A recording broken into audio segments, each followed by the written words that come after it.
I want to welcome all our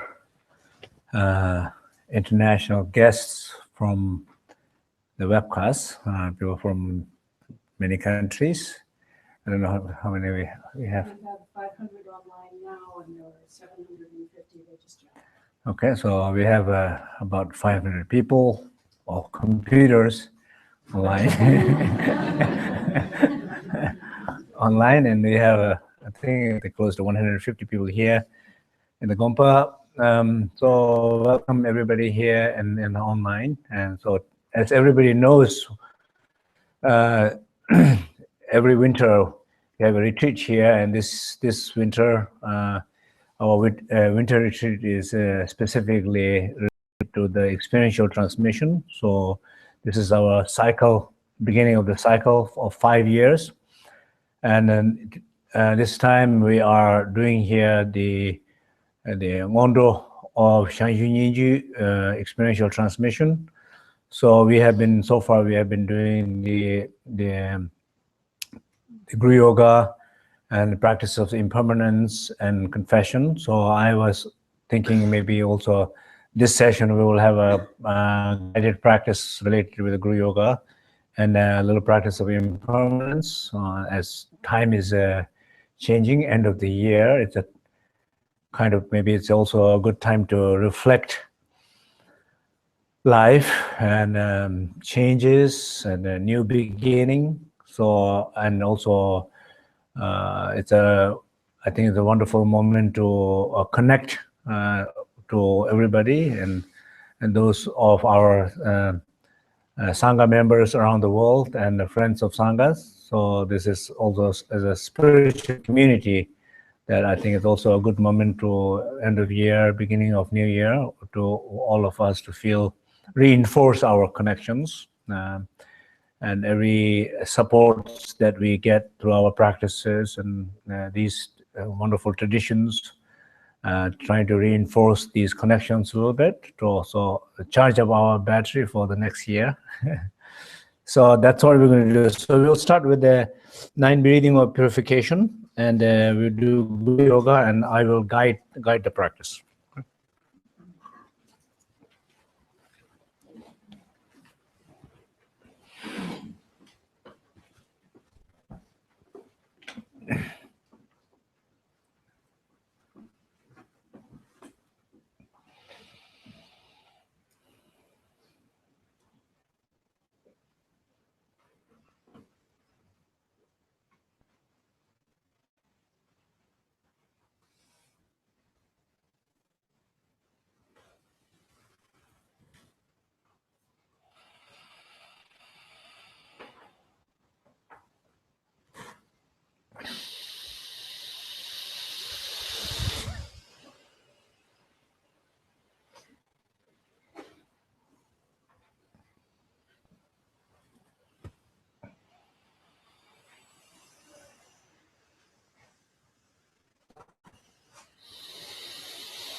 So be aware and feel 3 channels are more open.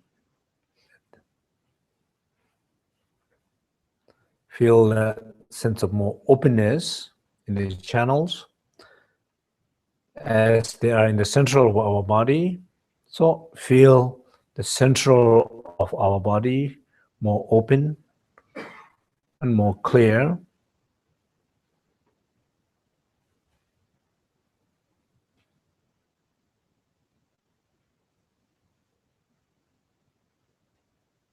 When the mind experiences that openness, mind experiences or feels that openness too. So in a way, you're feeling more openness in the central of your body. And when mind is aware of that, mind is experiencing that openness too. So openness of the mind, openness of the core body, and the union of that openness. Rest for a moment. Settle down for a moment.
From that restful, open place,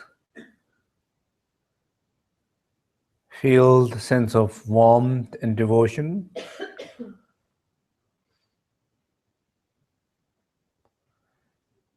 And imagine and feel the presence of Tapritsa, a clear, a luminous being,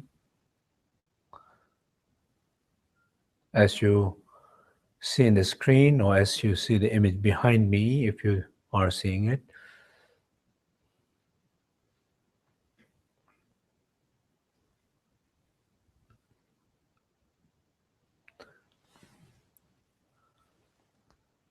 A historical master in lineage of Shangjin Yinji, Dzogchen master,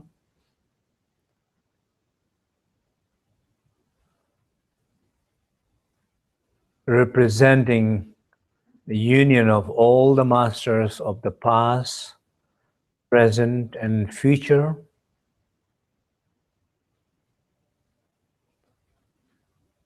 representing also all the masters that you have connection with, directly, indirectly,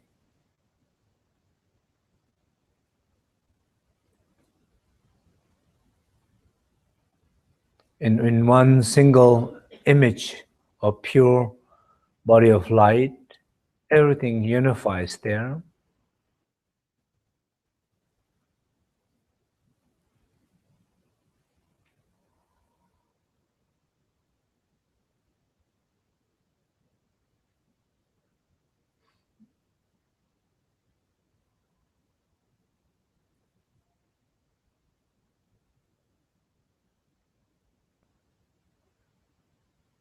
Who also have a quality of sky, like a clear sky, a luminous sky, a rainbow in the sky, and in front of us.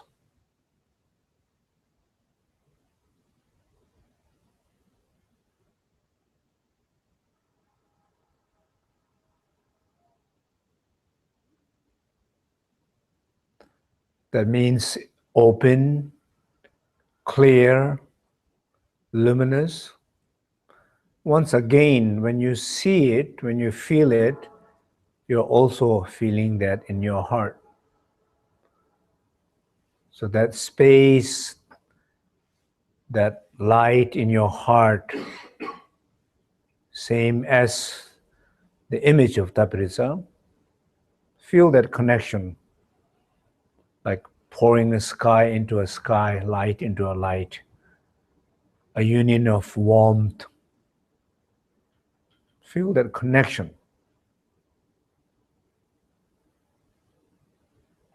Devotion.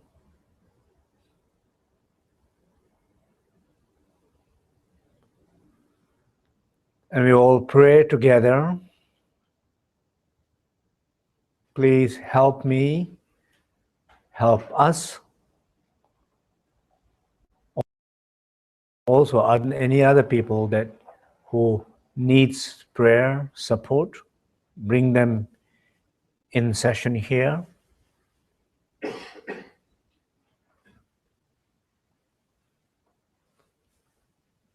This prayer is very powerful because it's not individual, it's a collective practice. Praying from many different continents. A collective power of collective practice. Each individual's prayer becomes much stronger. Be open to feel that collective power of this prayer, feel that connection.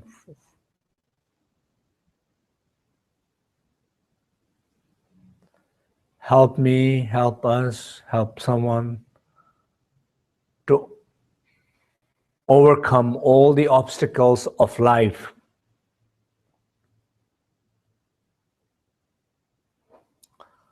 All the blockages in the channels.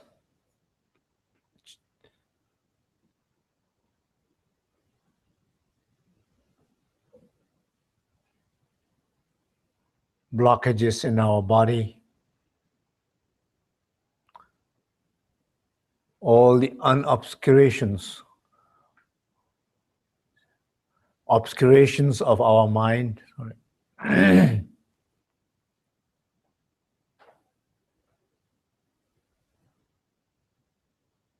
Ultimately, help us to recognize our true nature.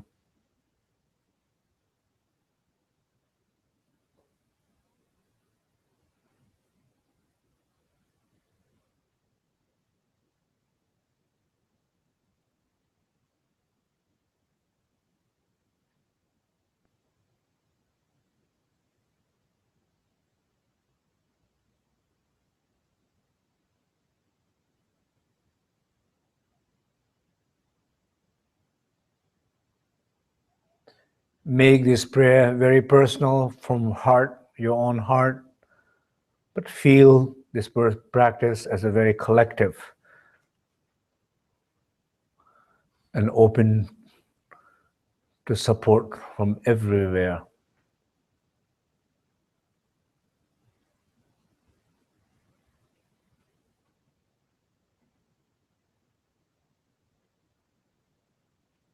We sing the Guru Yoga 3 times.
Continuously feel this deep heart connection to Tabiritsa, a source of knowledge,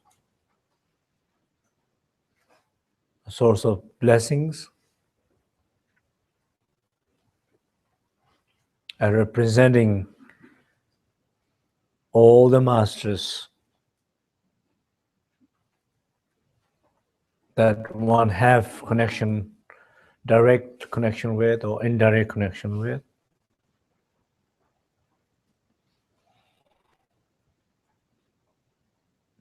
So we are asked to purify, which is in a way very important. The end of the year, a purification is very important. End of the year, so whatever a purification one wanted to have, just reflect that for a moment in your life.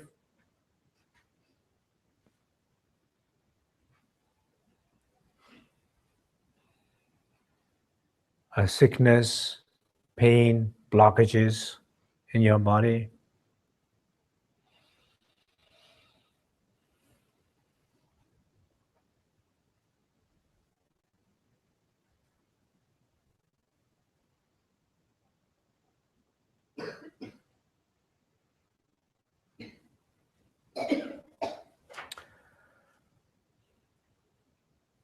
Or pain, confusions, conflicts, obsessive thoughts, emotions,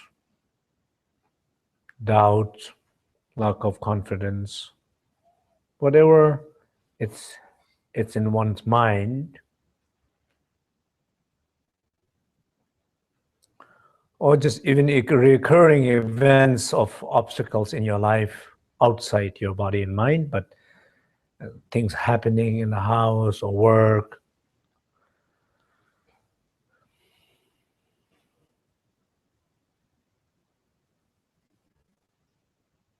In a way, whatever is happening outside, it's also a manifestation of from inside.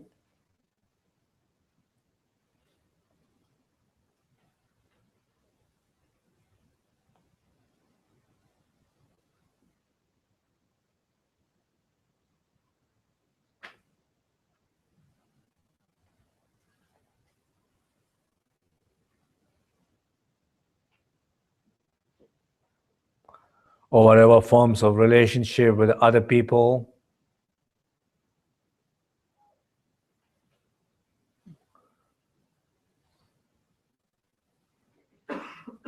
Where something needed to be end, needs strength to end, where something needed to be reconnect, need the openness and warmth to reconnect. Where something needs to be deepened, needs some consistency to connect deeper.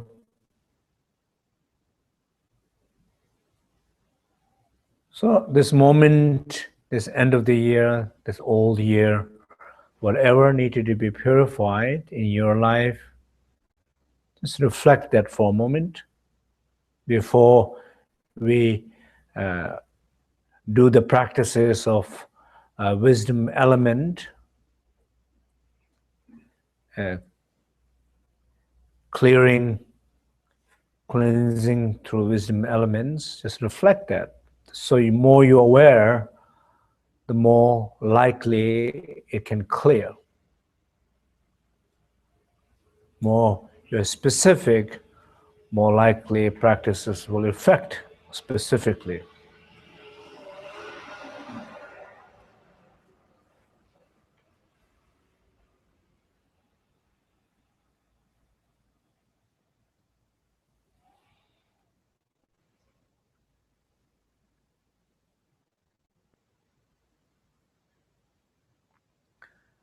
Now we sing a Ram, a syllable Ram, which represents the fire, not just fire, the wisdom fire.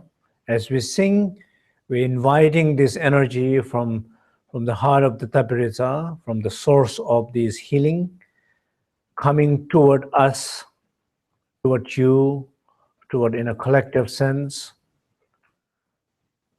Coming that fire, coming that heat, and burning all these karmas related with the body, related with the speech, related with the mind, burning those negative energy in the places, situations in your life.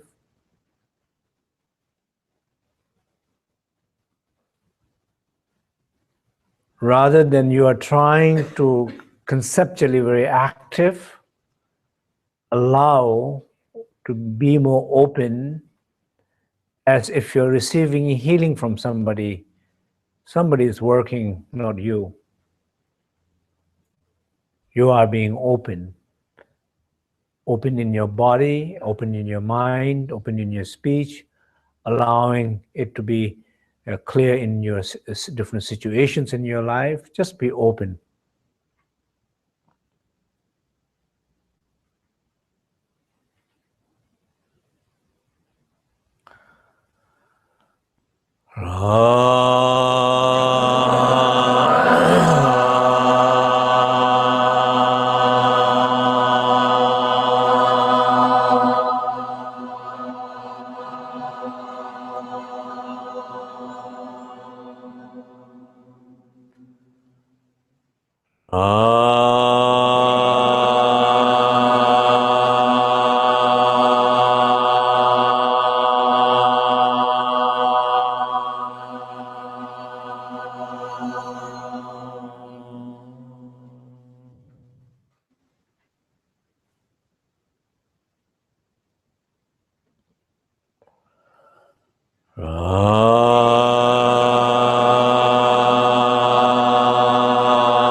Just be open and allow this wisdom fire to come toward you, toward your body, toward your speech, toward your mind.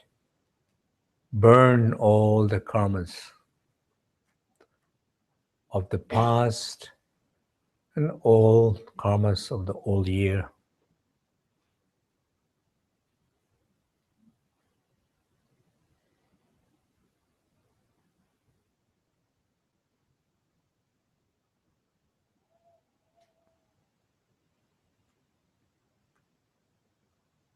And feel that you are not alone, you are supported by many people together. Feel that a collective power.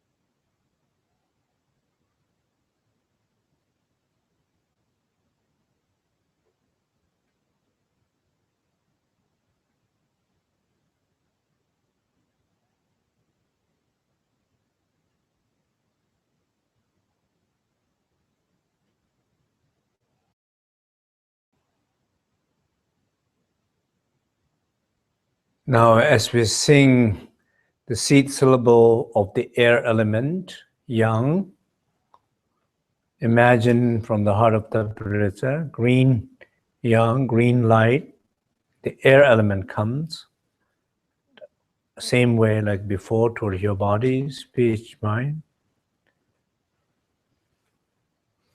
and moves, blows away all the karma. So strong, nothing can stuck there. It just moves it, clears it. Allow that. Being open, the heart connection to Taberesa, open the energy to move from there towards you, allow it to move. And feel the collective support. Yeah.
Now, with the wisdom water,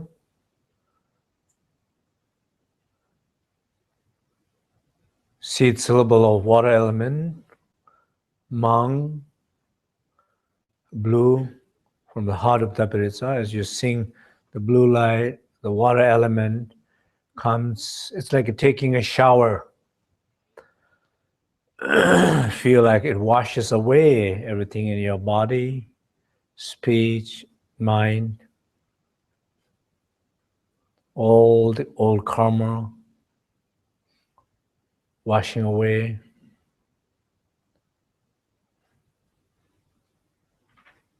And again, feel the sense of support and collective power and the blessing of the lineage.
Just feel the sense of deep purification in you, and feel you're more prepared to receive the blessing, the empowerment of enlightened body, enlightened speech, enlightened mind.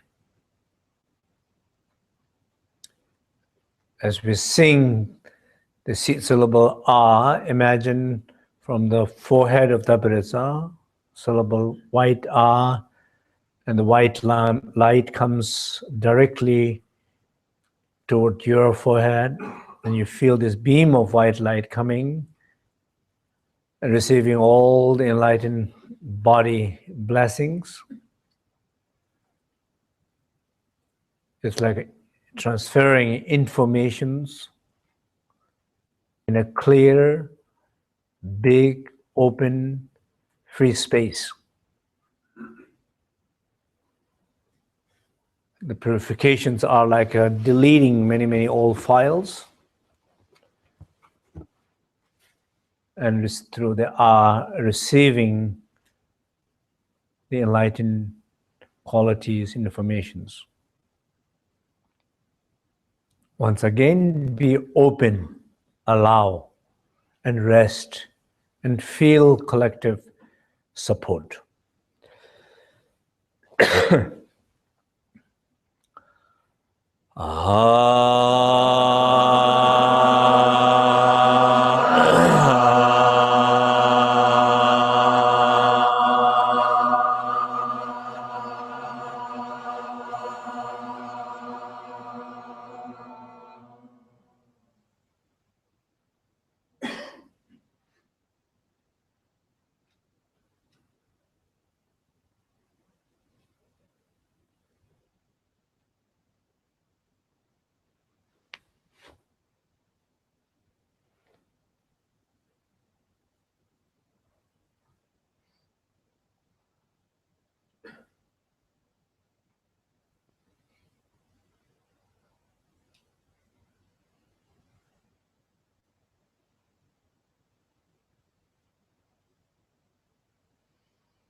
Now as we sing Om, red Om from throat, red light enters into your throat. Through this light, you receive all the empowerment of the speech.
Now bring our attention to the heart as we sing the seed syllable of mind, Hung.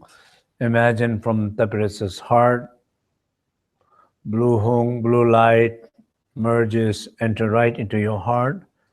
You receive all the qualities of the heart, all the qualities of the mind, feeling more open, feeling more clear, feeling more joyful.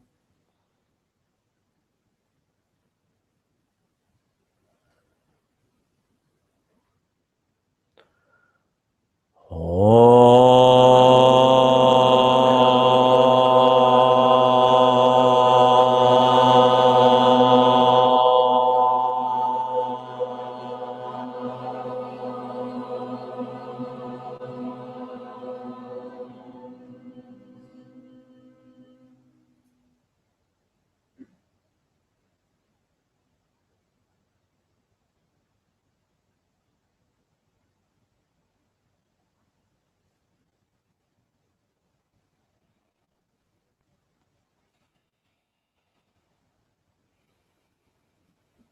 burning karma through Ram Yang Mang, getting this great collective healing. It's like overcoming, healing your sickness and just feeling completely pain-free, sickness-free, and receiving empowerment of Om Hong. It's like receiving a very nourishing food, the one who has not eaten for a long time and almost dying with hunger.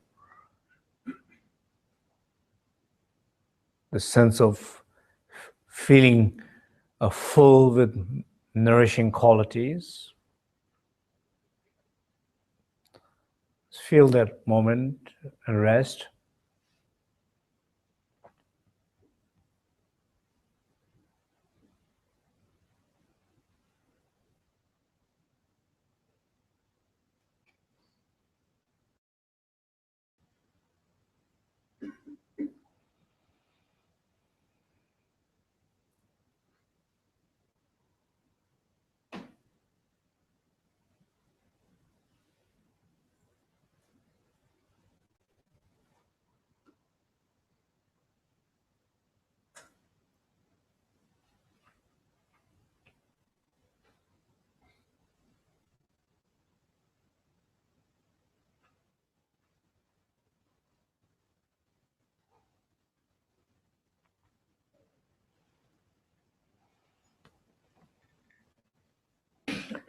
The second short practice, what we're going to do is practices on impermanence, and particularly is as end of year, related with the end of year, reflecting a little bit in our life.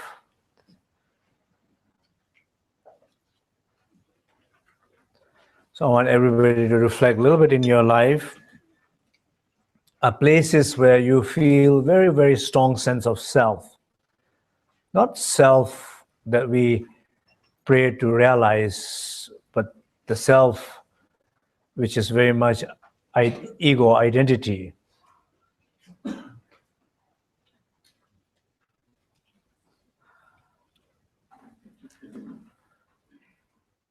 One way, is easy way to realize that is wherever there is pain, or wherever there is conflict, or wherever there is a blockages of creativity, solution. Those areas of life you can see there is that ego too strong. And the aspect of that ego is not just thinking, identifying as a wrong sense of self, but it also creates the world in a very delusional way. It projects things, very unrealistic projections, ways to create more suffering and pain by grasping things as forever, lasting something forever.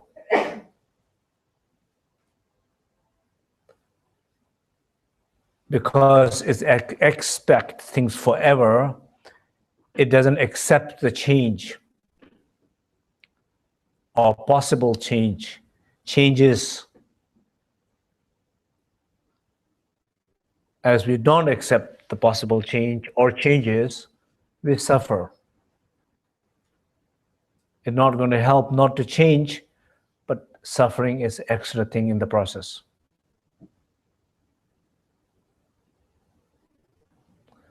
So in very personal, make the practice of impermanence very personal, reflecting in your own life where you identify your sense of self too strong, defining where you feel pain and conflict, and specifically situations where you feel something, there's a deep kind of hidden way of seeing, looking, it should something last forever, unchangeable, unacceptable. Reflect that, an old pattern, old years pattern, and you don't want to carry that into new year. I wanted to clearly recognize and clearly let go and find new space, new light, new awareness for new year.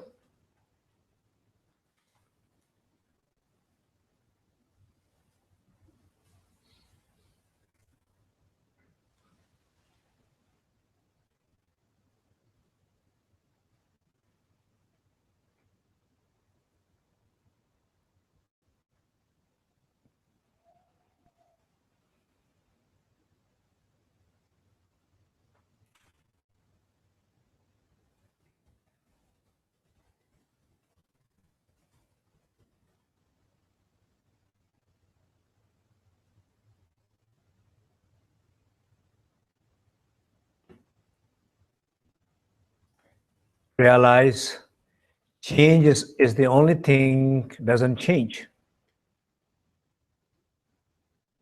It always changes.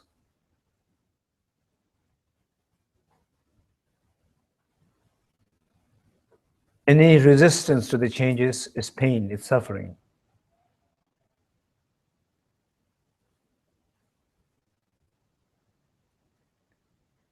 Any openness to the changes can be creativity.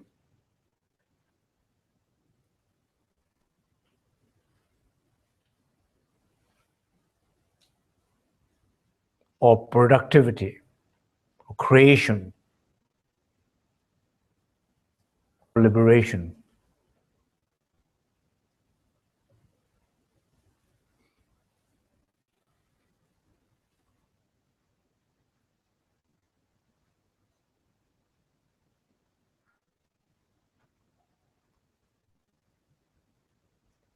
Just for a moment, just recognize how fast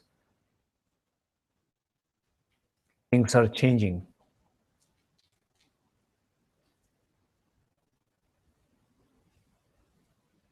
By reflecting how many people have passed away that you know directly, or indirectly, family members, friends.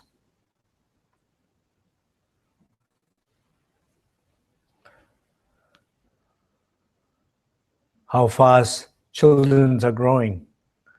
Somebody you saw very small, suddenly it's just grown up.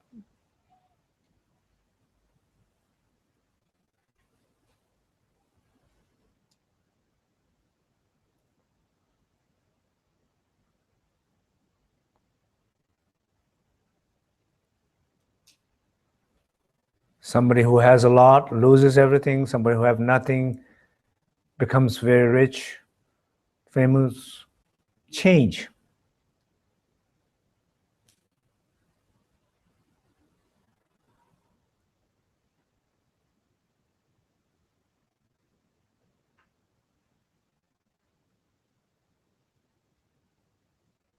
Even all the enlightened being, Buddha, masters,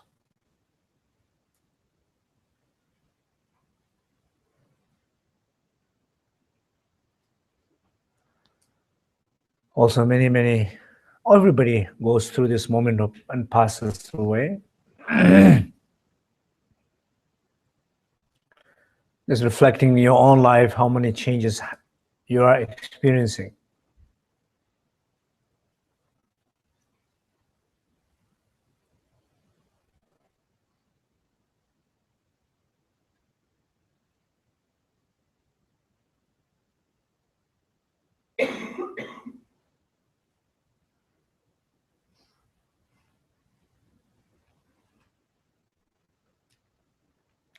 Just for a moment, reflect a little bit in one's own life, in one's own death. Even though you might not like it, you might feel resistance. That resistance, it's what we are talking about.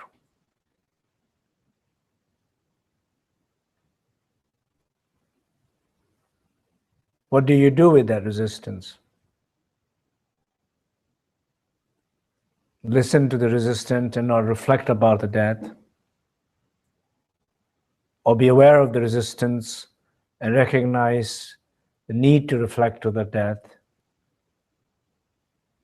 or need to be open to the understanding of the death, and just feel it. One day the time is going to come where you'll be lying down waiting for last breath to stop, where all the relatives, friends, healers, doctors, your wealth, your fame, your certifications, everything is surrounded, but nothing helps. Nothing helps not to go. Only thing helps to be open, to have peace with that change. But do you have that, or you don't have that? This is the moment, at least trying to reflect that. In a way, it's a healthy thing to do, to reflect that. That you're experiencing that moment, this moment.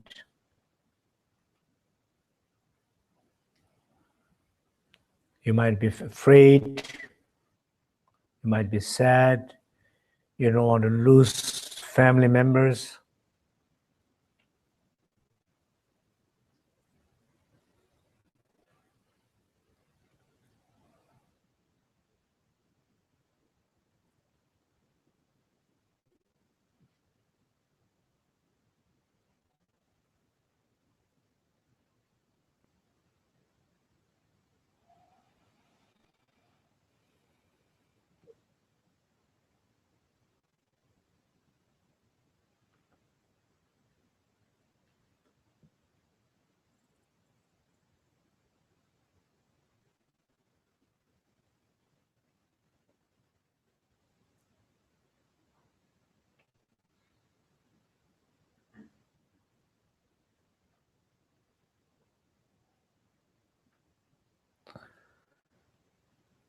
Those you're closing your eye, you can open your eye and just realize that is not the case now. You are not in that moment.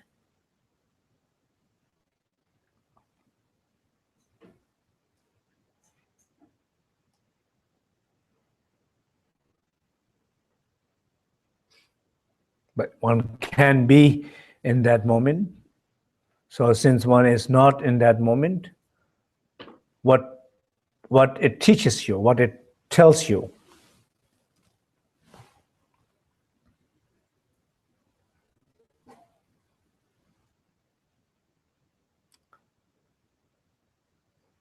you have opportunity to be in right way in life. You have opportunity to prioritize things for your own benefit.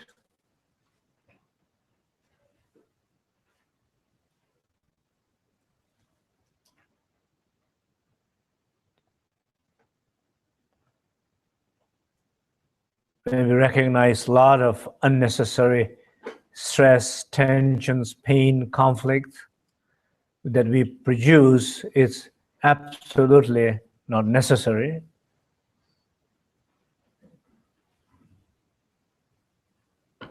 There's opportunity to connect, love, care, help, be service, rest. There's opportunity to give space to others, to be creative, to be free in families, friends, at work.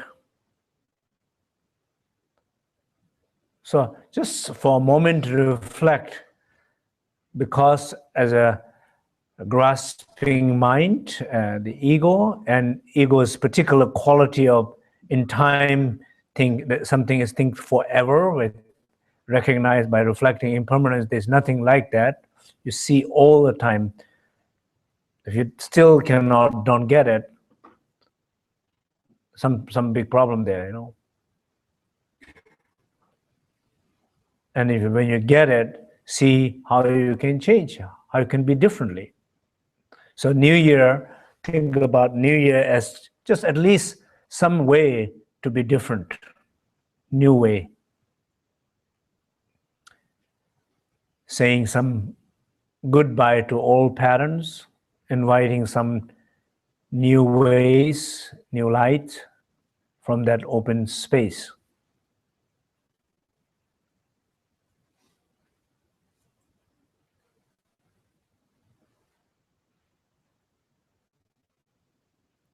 And also, we pray as I guided the practice, those you're kind of following the practice, but also at least you're hearing me, I'm hearing myself, and we pray that this is how we would like New Year to be started and old year to be ended.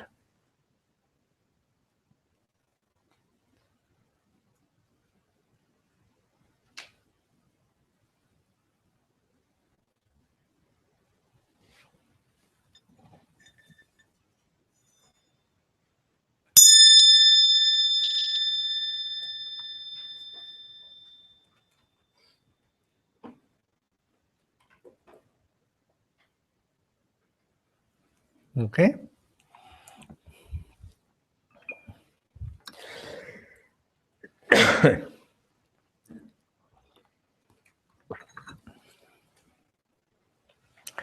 So maybe in the Guru Yoga, I just want to say just a little bit. I know like a lot of people who are listening here, and some of might not understand fully what this practice is or guided, what it means to Guru Yoga.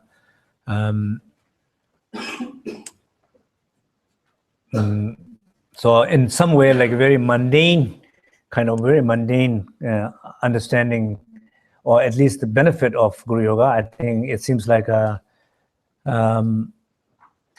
many people, in life, it seems like they're kind of very flat. I don't know if you understand what I mean by that. It's like they feel like everything is the same. No, it's like this idea of we are the same, we are, you don't need to honor anybody, respect anybody, equal, this idea of equality, which is, of course, there's so much value and understanding of that, but in the right way, if you understand that, but in the wrong way, it becomes very flat. There is so in some sense of, for example, I mean, even the what is this, the AA meetings, right? You call AA meetings? Yeah. AA meetings, I think I've heard a number of times people say one of the most important benefit of those meetings are because it's not particularly based on one spiritual tradition, but at least there's a sense of something higher than the alcoholic individual. That means there's something higher than one who is in trouble. If you have that in the collective sense, whatever that is, even though you don't exactly know what to identify, what to call it, what kind of quality it has, what it can do, does it really exist? Not, but at least very vaguely, there's something there higher than me.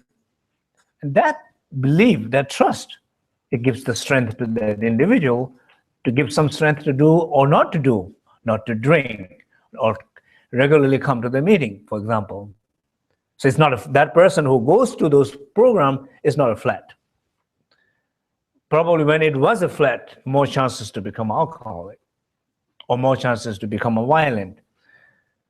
So there's some sense of kind of ownership, some place to respect. So that when we call the higher guest, something was called, or refuge. So at least I think in many indigenous traditions like Native American traditions, and many indigenous traditions in Tibet, there's always this high regard to elders, what we call elders.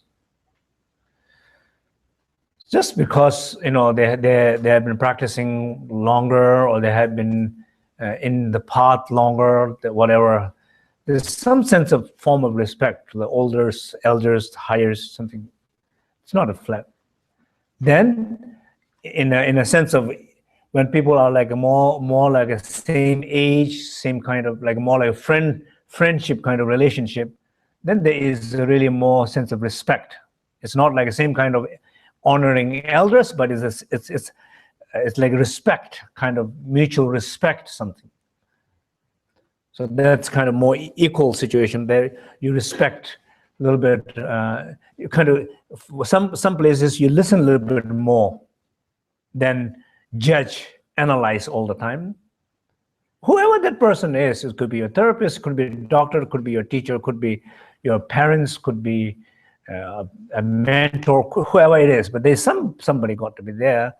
That's where human beings need those kind of relationship. And other situations where you don't have to listen, but you can discuss, share, debate. And some places maybe you feel that they need your advice. It's maybe not so much of discussion, maybe they need us. You are in a very clear place, very strong place, and somebody's in a very confused place, very weak place. You're trying to communicate, like giving some clear direction in that particular moment to somebody might be much more effective. And saying, what do you think about it? Well, to that person, it's the wrong thing to ask. That person have some clear thought, then they won't be in that situation. But somebody who able to say what to do and what not to do, that kind of leadership quality, that kind of clarity, decision.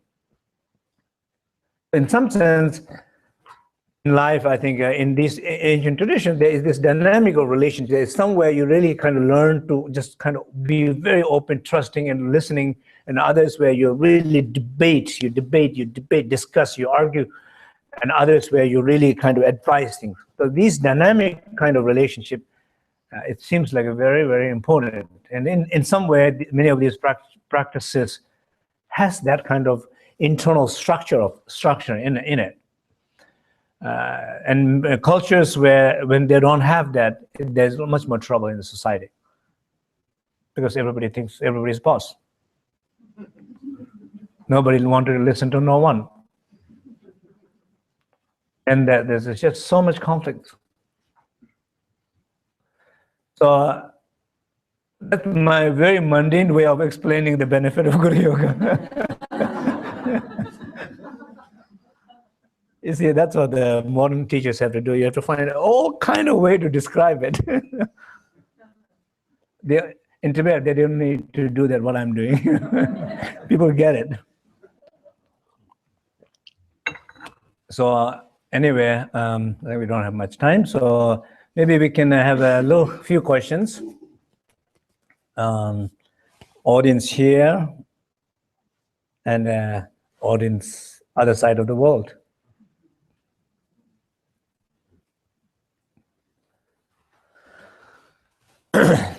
Here, anybody want to say something?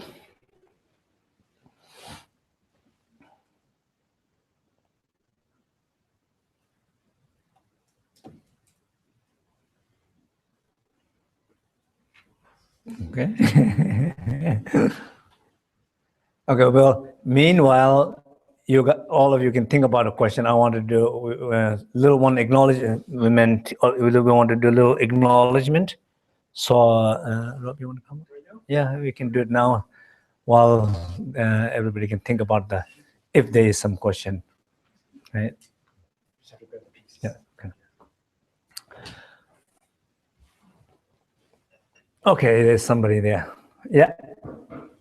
In the night breathing, I thought about not right? People breathing in and out. So, but is it the louder the breathing, the more effective, or is that the visualization maybe more the mind, state of mind make it effective? Yeah.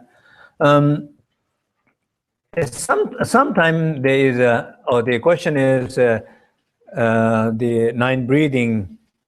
Are you saying louder or stronger? Stronger, right? Maybe loud breathing. Loud breathing. Okay, loud and strong breathing. Let's say loud, strong breathing. So does the loud, strong breathing has more effect needed? So sometimes there seems like there's a sense that, you know, it's like the movement of the body. If I move my hand, I can move gently, or I can move medium way, or I can move very fast. So there's clearly that intensity of the movement would have impact on physical level, right? So I do believe that the breathing, when you breathe very gentle, when you breathe medium, when you breathing stronger, that has impact. Is it better or not? It depends on the individuals. You know, it depends. Sometimes people, sometimes more calmer quality individuals, they like to go very deep kind of breathing. Some kind of people have more stronger energy, more restless quality, more movement. They might want to do it stronger. So it kind of depends on you.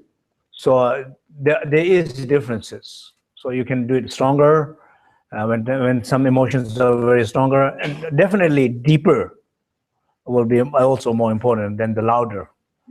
Okay, so the deeper, that will be deeper, right? So deep will be always good, and the strong, I think it depends. You know, so you experiment. Okay. Yeah. You want to just say a few words? Sure. Yeah. Can I hand Sure. to you? Rob. So, first, my name is Rob. I'm the chair of the International Board, in case we haven't met. I know I haven't met many of you. I just wanted to first, on behalf of the Sangha Rinpoche, to thank you for preserving and giving us these incredible teachings. And I just hope that we can all continue to be receptive to their powerful, transformative capabilities for our lives and ourselves, and also to your grace. So thank you so much. Thank you. And I think we all know how much work Rinpoche does for all of our benefit. But there are other people that we need to thank also, because there's so much goes into these, especially these online teachings that have been taking place more and more in the past 2 years, and with the soul retrieval that's coming up. And so I don't have everybody by name. It's really a sort of a small army at this point that is supporting what Rinpoche is doing. But I'd like to recognize that we have a lot of people who are doing real-time translation in countries around the world. And Polly, how many do we have for this teaching? Do you know how many translators we have? Live translation, 10 for this team, and one will be translating directly after. So we're in 11 languages in a few hours, which is, I think, a pretty incredible thing that people are doing that as he's speaking, posting this up and offering that.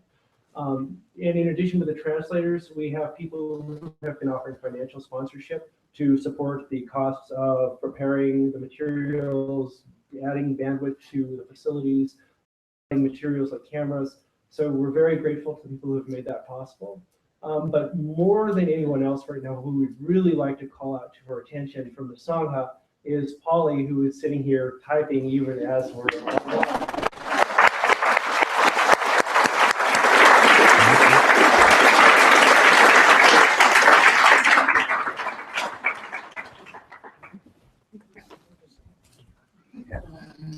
Thank you.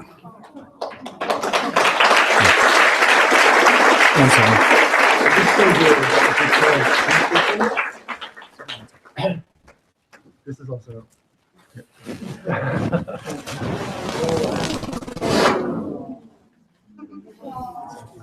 Hong. So thank you so much. She's done, I can't tell you how many hours Polly puts into every webcast that takes place here.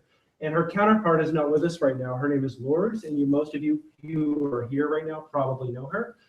She is actually offline here at the center, I believe, translating for the Spanish community as we go. So if she weren't actually working for us now, we'd also ask her to come up and give her also a contact. But I'd ask you to give her a round of applause as well, because she is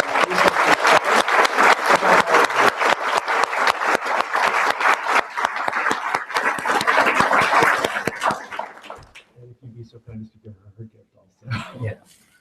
So. Oh, that's very good.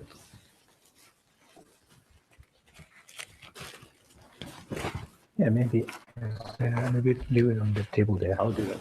Yeah. Thank you, Richard. Thank you.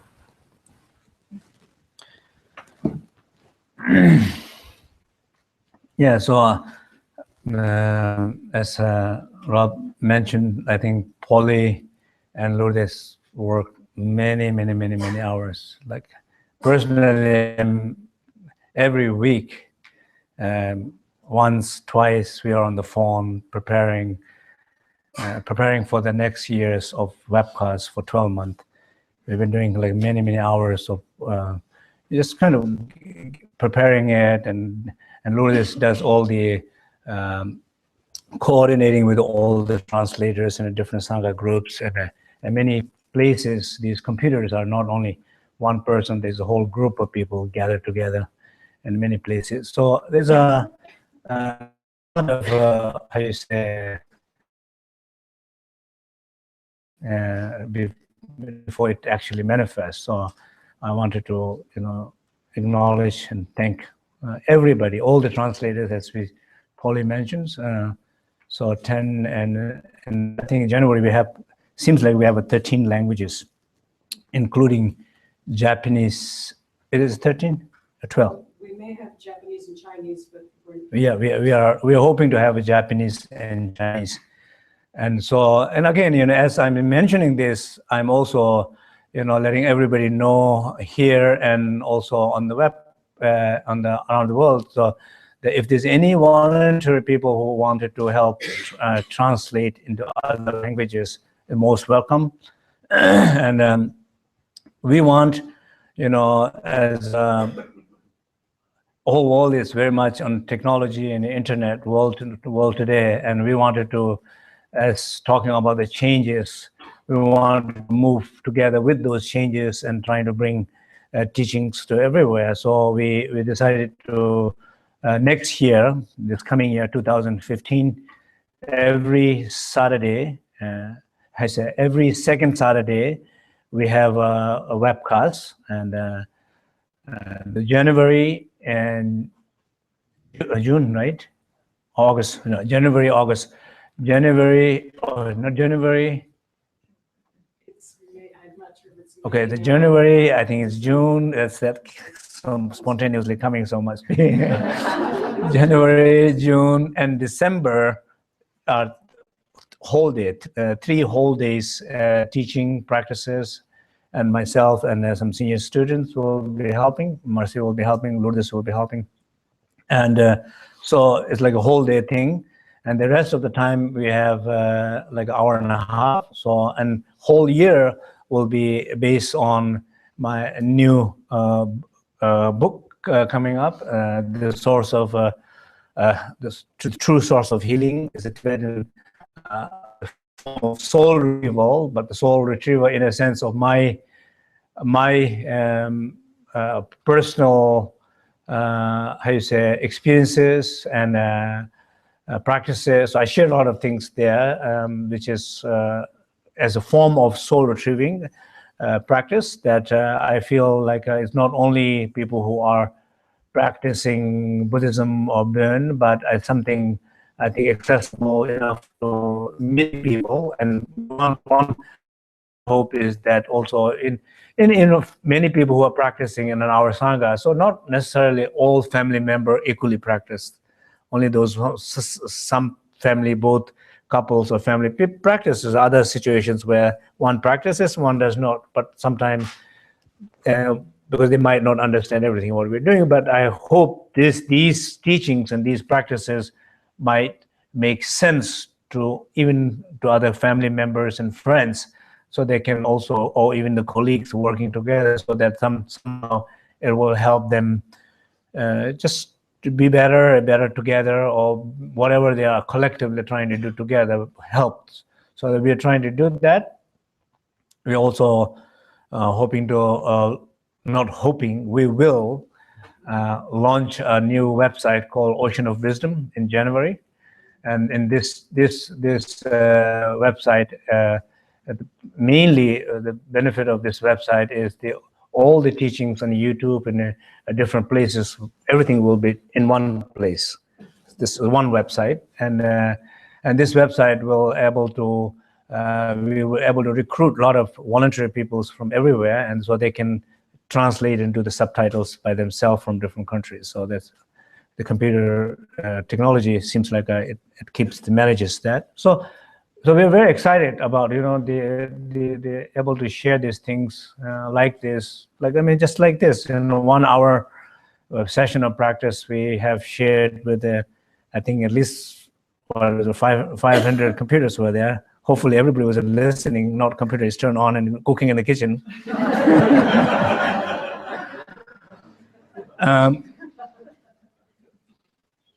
So we're happy to, just able to share like that with many other people together, so it's a benefit for everybody. So thank you, everybody. Yeah. Yeah, so I think we're okay? A bunch of questions. Okay, maybe let's take 3 questions. This one. Good afternoon, Rinpoche. How do we continue this practice once this webcast is over? Thank you from Mexico. Yeah, Mexico. Okay. Hola. Yeah. So the question is, how do we practice this continuously? That's a very good question to ask to oneself, not me. How do I continue this practice afterward? Is,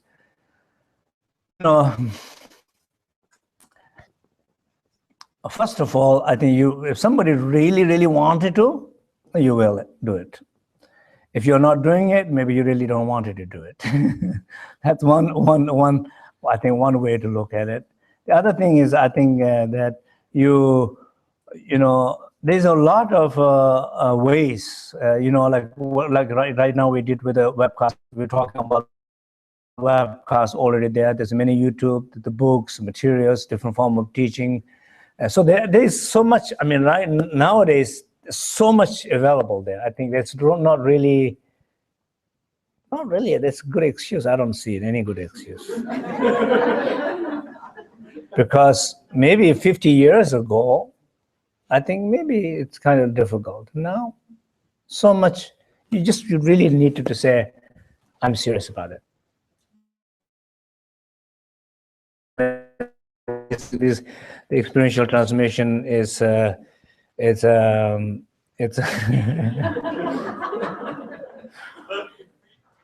experiential transformation is a way of saying we are more like making commitment, right? I think that's why I'm so happy. We have so many people during this retreat coming from everywhere, and I was a little bit, okay, why are there so many people coming this winter retreat?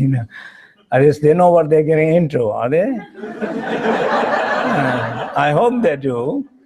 So I hope they do. So I think it's a sign of some sense of seriousness, sign of some commitment there, and that's I think that's what really needed in order to find a way. So I hope you will find it. You will find it. Second. And one related question from Boros. He says, sometimes when I'm really tired, I don't feel like meditating or practicing. Is it better to get a bit more strict on myself and meditate anyway, or is it better to let it flow as I see fit? Okay, so the question is, sometime when I'm very tired, I don't feel like meditating, or is very feel like meditating, and should I, reinforce myself, put effort and meditate, or should I just let go? Right? That's the question. That's a good question, right? So, well, first of all, it depends on individual.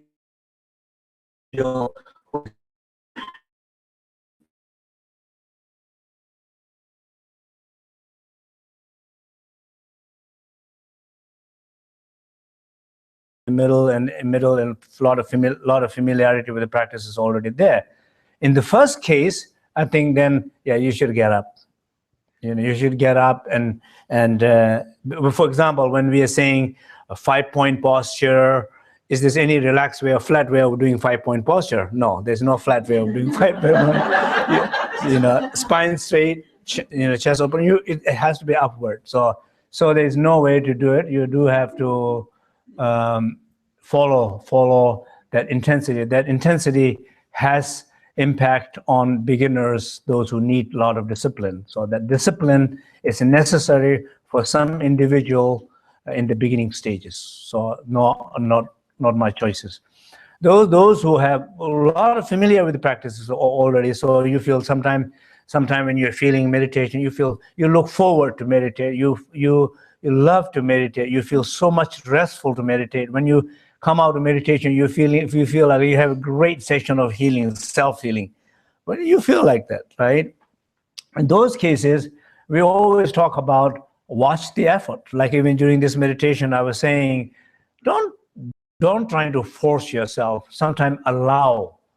The real meditation is, real sense of meditation is when no meditator. They say best meditation without meditator. The worst meditation is meditator with a lot of efforts. So most of the time when you're meditating, somebody's putting a lot of effort. You have to recognize somebody's putting a lot of effort to meditate, and you have to recognize that effort is the obstacle of meditation, not support. So you kind of recognize the effort, and if you're lying down, lie down.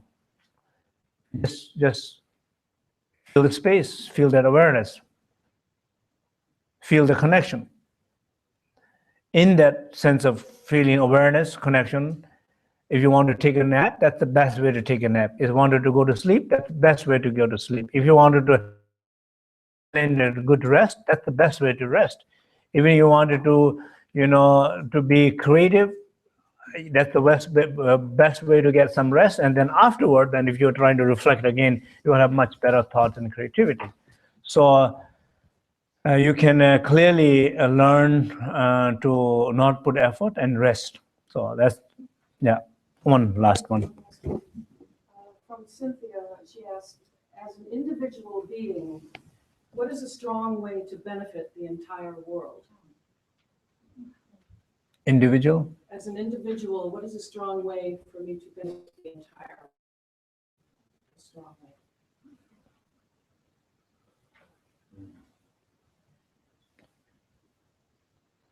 As an individual, what is the best way to help entire being, entire planet, everybody?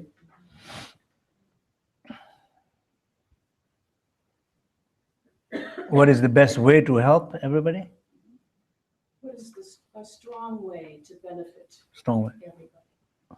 Well, I think as in always we talk of in the teaching, a strong way to benefit, when you say individual and when you say entire, that's kind of two things. So individual to entire has something to do with the openness. You cannot feel the need or wanting or able to feel the energy to do it to entire sense, like some sense of you really need to feel space, So whenever that individual, so it can be also a sense of individual also needed to be open. You cannot be so individual and at the same time feel kind of wanting to help to the entire world also. That individual needed to be open so much so that there's no sense of individual in that way. When you really wanted to, because many times we say, oh, I wanted to help my family, our friend, my country, my this, my. So me and my is always attached to something. And in order to kind of expand that, I think it has to do with the openness. I mean, this is what all the time in the teaching we talk about, like being open and the growth in a sense of when we think about the spiritual growth or growth of our practices, it's always, I think, and in a simple way to define that will be, are you open? Are you open? Am I open to myself? Am I open to my family? Am I open to my friend? Am I open to my Sangha member? Am I open to strangers? Am I open to the one who I don't care? Am I open to the one who bothers me? Am I open to the one who I really don't like? So you have a place from yourself to somebody who you really don't like. That this level of opening, if you see this level of opening is there, that's how you help. Because otherwise, some basic instant helping is human nature. I don't think, in a way, it's good, it's there. In a way, it's nothing big deal, you know, like a mother loving child in a way. Nice as a human, as some deep innate qualities that's there, but on the other hand, it's quite a natural process. It's nothing, you know, it's nothing developed or something. It's just very, very, and sometimes some of those love are too much. Maybe many children experience that, right? Or maybe mothers or fathers will not experience that. The children will, yeah, I know what you mean, you know, like that. Too much love or too much attachment or something like that. So it's a genuine sense of wanting, or I say, ability to help strong. It's defined based on how much open you are in yourself and in relation with other, and how conscious you are, and that expansion of openness from in to out, from easy to difficult, from normal to totally not normal, you know, like way of opening. So I think that's it's a difficult question. Okay, so thank you, everybody, and we will do the dedication together.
Thank you.